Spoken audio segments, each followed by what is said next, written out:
Yeah, good morning, everyone. And conditions yet again, seeing some more patchy fog. But it is a bit more patchy this morning compared to widespread, which is what we had on New Year's Day morning. So there are more dense fog advisories for Spokane County and a handful of areas of eastern Washington where the visibilities are at a quarter mile or less. But we've been keeping an eye on some of the camera images. The West Plains absolutely yet again are foggy with a quarter mile visibility report from the airport, and all those I-90 cameras from Geiger Boulevard out towards Medical Lake and Cheney are all the foggiest. But seeing a few spots even closer to Coeur d'Alene where there's still a little bit of patchy and intermittent fog even in North Idaho. Not as bad in that downtown region where the Christmas tree still shining brightly and beautifully on this January morning with our temperatures right at that freezing mark.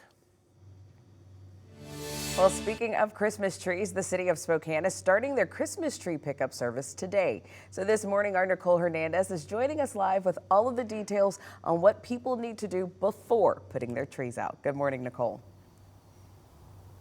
Good morning, Channing. So a couple of things that you need to know before setting your tree out on the curb. One, this is a city of Spokane thing. They're going to come through and they're going to pick up any trees over the next few weeks, but they are only taking real trees and no trees that have been flocked. So just a tree like this, make sure you take all the decorations off the tree before you put it out on the curb.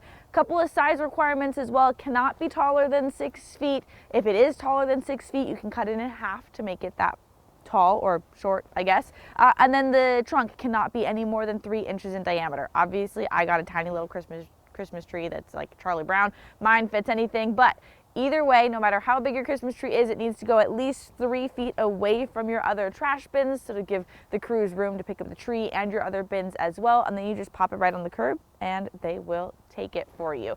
If you don't want to do this service, there are other ways to get rid of your Christmas tree as well. Take a look here. Here's a list of some of the places that you can take your Christmas tree over the next few weeks. The other thing you can do is look for local organizations like Boy Scouts troops, Girl Scouts troops, the local high schools. They'll do that for a small fee. They'll come take care of your tree, and then of course that money is going towards a good cause as well. So this is happening starting today. This is the first day that the city of Spokane is going to be doing this tree pickup service, and then it's going to the 12th. So if you don't quite want to get rid of your Christmas tree yet, you have until next week to drop it on the curb.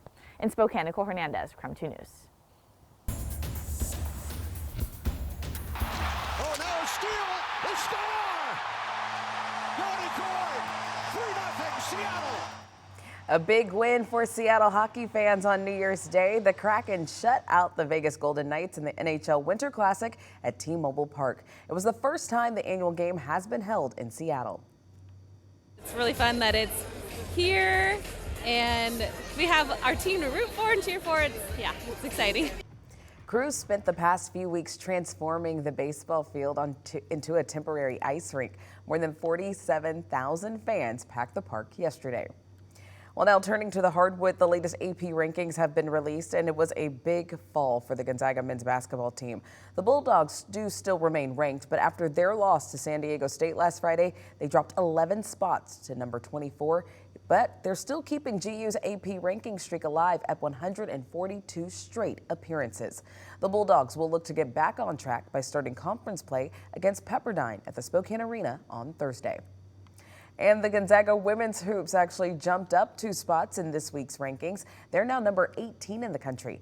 They're coming off of a big 67-56 win over New Mexico, and they currently sit at 13-2 on the season. What's up? It's Cam Ward, and I'll be declaring for the 2024 NFL Draft.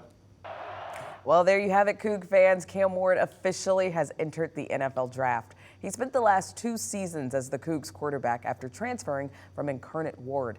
This season, Ward had more than 3,700 passing yards, 25 touchdowns, and just 7 interceptions. It is 6:05 right now. Let's take a look at your morning rush. More news in less time. A former NBA G League player accused of killing a Washington woman in Nevada is now back in court. Las Vegas police have charged 27-year-old Chance Comanche with the murder of 23-year-old Mirana Rogers. Now, Rogers was from Linwood and was killed on December 6th. Comanche used to play for the Stockton Kings, but the team dropped him after his arrest.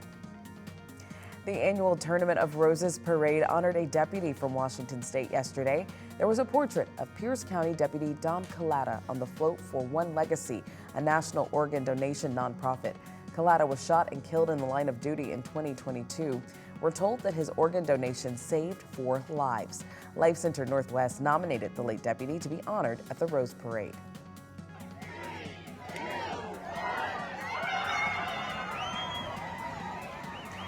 Well, hundreds of people from across the inland Northwest started the new year on Sanders Beach for the annual Coeur d'Alene Polar Bear Plunge. Our very own photojournalist Dave Sommers and his daughter that you just saw right there joined the brave people ringing in 2024. The Polar Bear Plunge dates back almost 50 years when a few friends started the tradition in 1978. Now the event attracts about 500 people. And that's a look at your morning rush. A lot of adrenaline when jumping in the waters that are that cold. As for this morning, hopefully you're staying as cozy as possible. There is a little bit of patchy fog for some areas of eastern Washington, but outside of that, our weather pattern is quiet for the inland Northwest. Bit of rain well on the west side, but that moisture doesn't arrive until tomorrow. And if we see anything tomorrow, it'll be some light snow showers at most, but nothing significant just yet. So hour by hour, staying mostly cloudy, maybe a little bit foggy in the morning. The more sunshine we see, the better chance we have at hitting 40 degrees. But I think like yesterday, if it stays foggy like it did, I think our highs will only end up in the upper 30s for some areas between Spokane, Coeur d'Alene, and northward.